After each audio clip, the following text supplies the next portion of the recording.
Section 1 was nearing completion, now only needing a few final details like rings and power-ups, so of course I chose now to question the scale of the background. In the game, Sonic is just a little taller than most of the background elements, but Lego Sonic was smaller than most of what I'd created. I'd roughly designed a section in a slightly smaller scale to compare to my current background, but while the scale may have been more appropriate, it kind of got lost behind the foreground features. Even in a more open area, I still felt unsure and really couldn't make my mind up, so I moved to something else. I had chosen to install rings and a floating platform on clear supports, but I hadn't yet tested the alternatives physically, so I replaced a few plates from section 2 and connected a pair of rings. This time I quite quickly reached the same conclusion I had with the digital design. It looked cleaner, but somehow too clean. It's just a feeling. I don't know how to explain. If I was going to use clear bars, then they'd need connection points.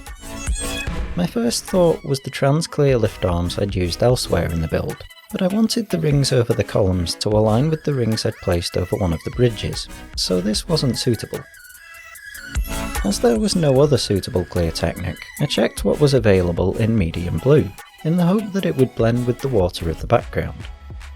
There was actually a good selection of arms and connectors, half of which seemed to come from an old Star Wars droid, so I needed to work out how best to fix them in around the columns.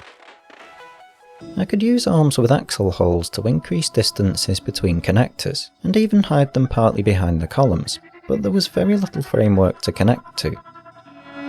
Editing this part got really annoying, so this is what I came up with. I think it blended in pretty well. There are one or two places in Green Hill Zone where large clusters of rings can be found, so I thought this could be a good addition. I created a couple of trapezium shapes with slightly different spacings to choose from, then somehow got completely distracted by Eggman's ship. This still needed fixing to the background, and now was apparently a good time to work out how. I started with replacing one of the sides of the ship with a 1x4 Technic brick, but the two outer pinholes wouldn't have aligned with where I could fix a Technic brick into the background. They still wouldn't align if I used Technic bricks with holes under the studs, so I'd have to use a longer brick, meaning further modification to the ship. It wasn't too difficult building in a 1x6 Technic brick, but I wouldn't be able to add much of the siding. So, about those rings. I chose to use the wider spread rings, and after a short deliberation opted to place them over the loop. I figured I could connect in a second clear lift arm using the free axle hole on the first arm, but I had no idea how I'd connect all those rings to it. I couldn't use the clear bars with plates vertically as there'd be overlap, and no suitable way to connect the lower rings, plus there'd be excess bar length. It'd work better if I could connect the bars in sideways, but these bars wouldn't work that way either. I couldn't find any other suitable clear parts to use, so I thought the next best option would be matching the bar colour to the background. I felt rigid hoses would be perfect for this. They came in blue and could be cut to length. I had a few hoses I could test out.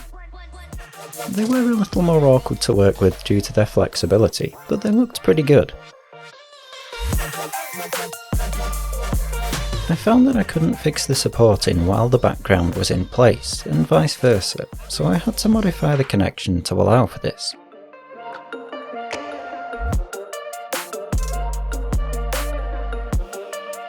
Throughout designing this support, I had been thinking about Lego's new ring piece, and whether I should be working with that.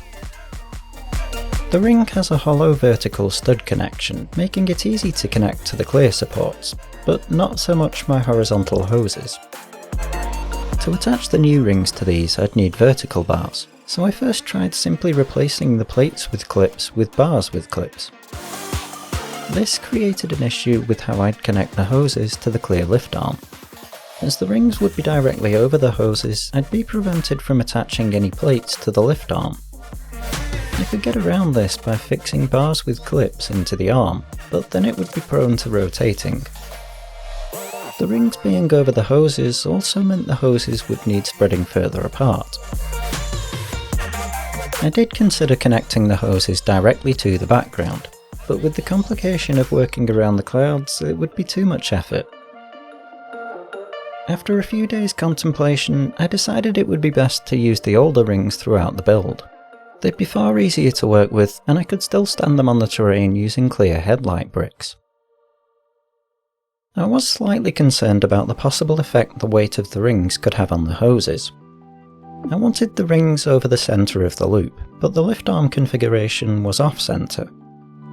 If I wanted to use a second lift arm to stabilise it, there would only be one connection point, which would allow rotation. I started designing a small system that probably would have successfully prevented this, but I couldn't find one part in dark brown to blend in. I could add in a second L-shaped lift arm to hold the straight arm, but the tips would need to sit below the first hose, and that would mean lower connection points for that platform. Not wanting to lower the platform, the only other option was to make it deeper, to give it 2 connection points to the vertical lift arm. It wasn't something I wanted to do, but I wasn't left with much choice, and now, when put in place, the extra weight of the platform caused the whole structure to lean. This meant having to fix a second leg in, but thankfully it was fairly well concealed behind the loop.